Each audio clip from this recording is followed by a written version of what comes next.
Anatarajiwa kutoa uamuzi kuhusiana na hatma ya Rigathi Gachagua baada ya kuwasilisha kesi ya kupinga kuondolewa kwake kama naibu rais miaka miwili iliyopita. Hem, tuweze kusikiza mwanahabari wetu anatuambia yapi ambayo tutakuwa tunatumainia kusikiliza hapo baadaye uamuzi utakapotolewa. Tunaungana naye Steven Emmanuel To niwe radhi atufahamishe yanayojiri. Na asante sana Nimrod, bila shaka imesalia saa kama chini ya saa moja hivi kabla ya uamuzi huo kutolewa na majaji hawa watatu, Eric Ogolla, Frida Mugambi na Anthony Mrima, ambao tunawatarajia wakati wote kutoka sasa waweze kufika hapa katika mahakama kuu ya Milimani.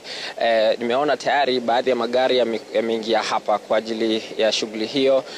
Baadhi ya wandani walikuwa naibu rais Rigathi Gachagua wamefika hapa katika mahakama ya Milimani tayari kwa kesi hiyo. Kumbuka ni kesi ambayo itakuwa inaamua hatma ya Gachagua takriban mwaka mmoja na miezi miwili kabla uchaguzi mkuu ujao wa Agosti 10 mwaka ujao. Na bila shaka tunatarajia kwamba uamuzi huo utakuwa unaamua, je, Gachagua aliondolewa afisini kwa njia iliyo sawa ama aliondolewa kwa njia ambayo haikuwa sawa wakati wa kubanduliwa kwake afisini mwezi Oktoba mwaka 2024, miezi 20 tangu kuondolewa kwake. Na bila shaka hapa katika mahakama ya Milimani usalama umeimarishwa. Nimeona baadhi ya maafisa wa polisi wameshika doria. Kuna magari mengine ambayo yameegeshwa sehemu ya nyuma kule katika maeneo ya kuegesha magari ya maafisa wa polisi huku, na bila shaka wako hapa kushika doria kuhakikisha kwamba mambo yako sawa.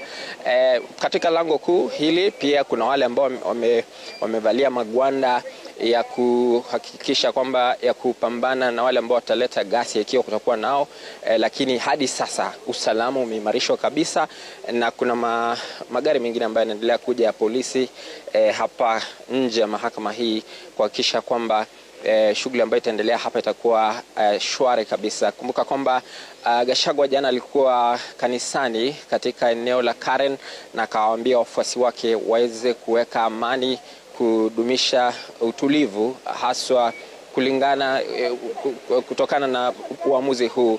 Ikiwa uchaguzi huu ama ikiwa uamuzi huu utakuwa unampa nafasi nyingine ama kumondolea ile kesi ya kuondolewa afisini, basi alisema atashukuru.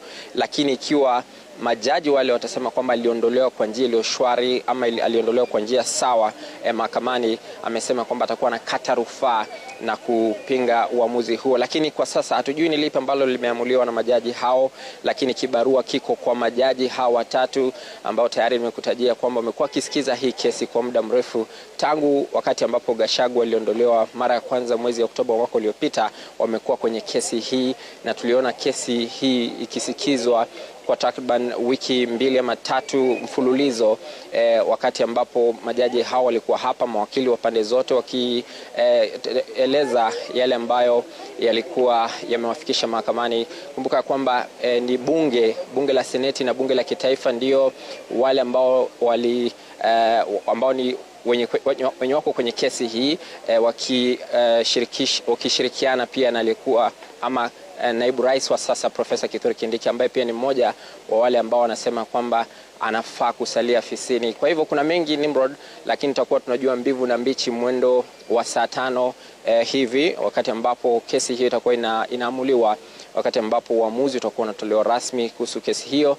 Na kama wale ambao wachanganuzi wa masuala ya kisiasa wameweza kuzungumza hapo awali, walisema kwamba ikiwa Gachagua atakuwa ameondolewa kulingana na sheria, ikiwa majaji hawa wataamua hivyo, bila shaka Gachagua atakuwa na kibarua kingine. Kumbuka kwamba alisema hakuna chochote ambacho kitamzuia kugombea katika uchaguzi mkuu wa mwaka ujao, lakini upande ule wa serikali unasema kwamba mtu ambaye ameondolewa afisini kwa kubanduliwa, yani impeachment, hana nafasi ya kugombea tena. Kwa hivyo ni hayo tu kwa sasa, na kurejesha kwako studioni Nimrod.